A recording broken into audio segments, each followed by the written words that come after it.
May kakayanan din po ito na makapaglukip kahit maliit o hikaw na nakabaon po sa tubig.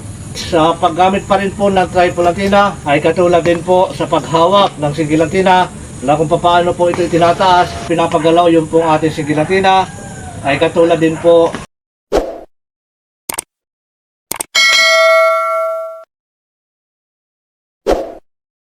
Isang mapagpalang araw po at magandang buhay sa ating pong mga kababayan, sa ating pong mga katids.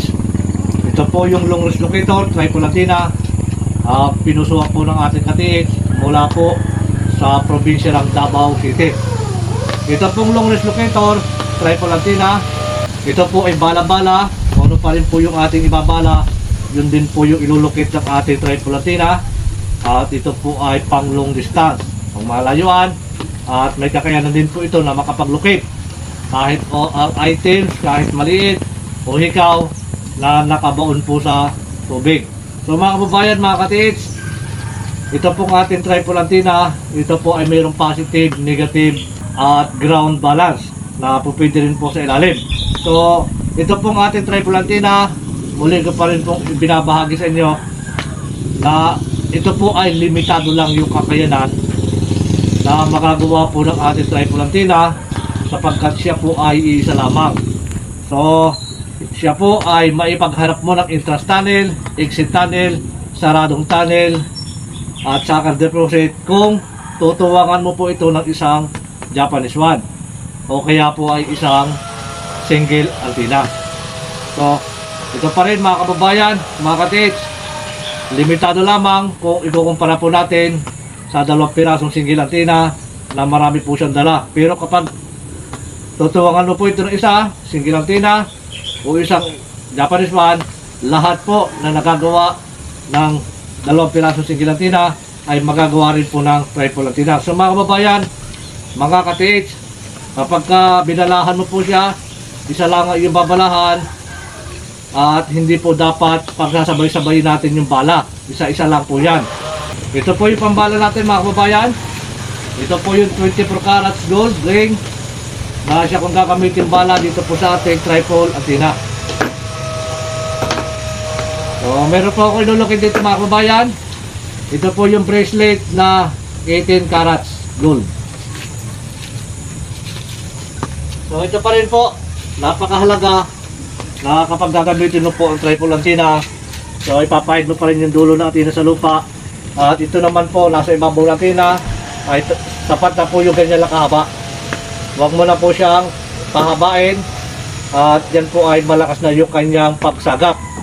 So mga babae, mga katids, sa paggamit pa rin po ng tripod antenna ay katulad din po sa paghawak ng single antenna na kung paano po ito itinataas at kung paano po natin hinahawakan o pinapagalaw yung pong ating single antenna ay katulad din po na paghawak natin ng tripod antenna.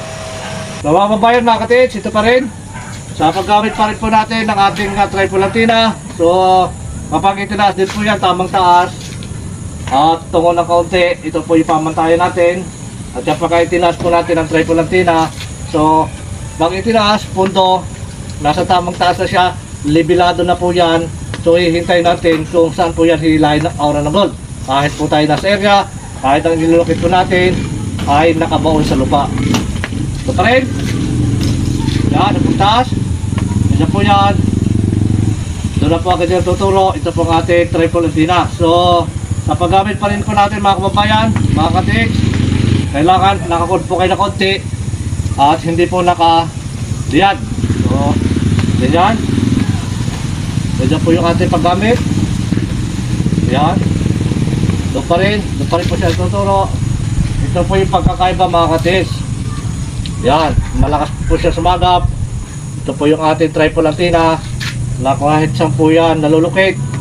Yung basta may bala po tayong gold, yun po yung kanyang hahanapin. So mga kababayan, mga katids, ito po ang ating tripod antenna na kapag itinaas mo siya, yan, pakikiramdaman mo lang katids kung saan po siya hinihila ng aura ng gold. Yan, katulad din po ito ng mga manual na locator na single antenna na ito po ay kapag binalahan mo, makakasigurado ka ng iyong bala ay gold, so bala din ng gold o yung gold na aura ng gold, yung pong kanyang ilulukit. So ito po yung pagkakaiba pa rin mga kates, mga kababayan, na kapag kayo sa piraso si gilatina, pag tinapatan natin, iikot siya, pero hindi po ito mag-cross dahil isa. Kapag ka gusto mo po mag-cross yan, tutuwangan mo po ng isang singilatina. So yan mga kates, mga kababayan, ito po yung pagkakaiba na kapag isang piraso lamang na tripolantina. So mas maganda po mga kababayan, mga katis, pagka may kapares, yung may kasawa po yung ating tripolantina. Ito pa rin, pagka papaikutin po natin mga katis, mga kababayan, yan, dyan pa rin. So ito, ang kalahating dangkal lang, haba nito. Yan, pagtatapatan po natin yan, focus na yung kaisipan natin. Ayan. So kapag tumapat po tayo sa ating pong hinahanap, o sa ating pong target, ang tripolantina po natin ay nagbibigay po ng signal sa pag-ikot po niya dahil nakakakunik na po siya ng gold, yung frequency ng ating pong hinahanap. So mga kababayan, mga katits, ito po yung tripolantina na pang long distance. Pag tinapatan mo, iikot siya, at ito po ay may kakayanan na mag-locate po ng mga bagay na gusto natin hanapin. Mula po sa probinsya ng Davao City, ito po yung pinusuan long range locator tripolantina. So ito po mga katis, mga kababayan, ito po ang ating tripolantina ay may bigat na kung ikukumpara po natin sa ating pong singilatina, na kapag pinaikot mo hindi natin maiwasan yung pagkawid dahil ito po ay may bigat sa konti. So mga kababayan, mga katis, ito po yung pinusuan ng ating pong isang katis mula po sa Davao City long range locator tripolantina na kanya pong pinusuan. At muli po mga kababayan, mga katits, ngayon po ay 22.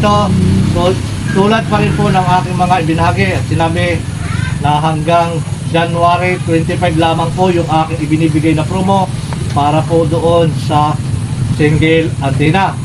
So yan po mga kababayan yung price, at sa mga katits po natin mga kababayan na gusto po kumabol mula po ngayon 22, 23, 24, 25, pwede pa po kayong tumawag sa akin, mag-text, at para maipasama po kayo doon sa promo na binibigay ko po para po yan sa inyo mga kababayan. Samantalahin nyo po yung pagkakataon at matagal na po ulit maulit yan. So mga kababayan, maraming salamat po. Ito pa rin mga katis, mga kababayan, sa paggamit pa rin po natin, sa paghilap po natin mga kababayan ng ating pong antena, kailangan ganyan lang. Hindi po natin dapat yan hihilahin o bibiglain. So ganyan, pag-aralan nyo lang mga katits yung paghila o paggalaw po ng ating locator, kung paano po yan sinusundan ng labas po ng aura ng gold. Sinusundan po yan ng ating pong locator kahit po yun ay medyo mahangin, so kahit po yun ay malayo. Basta kapag ka-locator po yung ginamit natin sa mga manual, so maglulocate po siya, maghahanap siya na nakadepende po yan sa atin po hinahanap. Yan, nakadepende po yan sa atin po bala. So ganyan pa rin mga katid, pagsikapan nyo lang, lagi pag-aralan yung paggamit po natin locator. So hindi na kayo kukuha pa na maglulocate o babayad. Yan, so pag-aralan nyo lang mga katid. Yan, at kapag tinapatapan po natin, yan, ito pa rin. Pag tinapatan, yan, ito po yung ating long range locator tripolantina. Yan, ano pa, locate, kapag na siya ikot na, yan, tuloy-tuloy na po yung kanyang pag-ikot. Yan, sila mga katis, mga kabayan, long range locator tripolantina. Yan, yan na po yan. So muli po, maraming salamat. Pagpalain po tayo ng maraming biyaya at higit po ang isang magandang kalusugan mga katis, mga kababayan.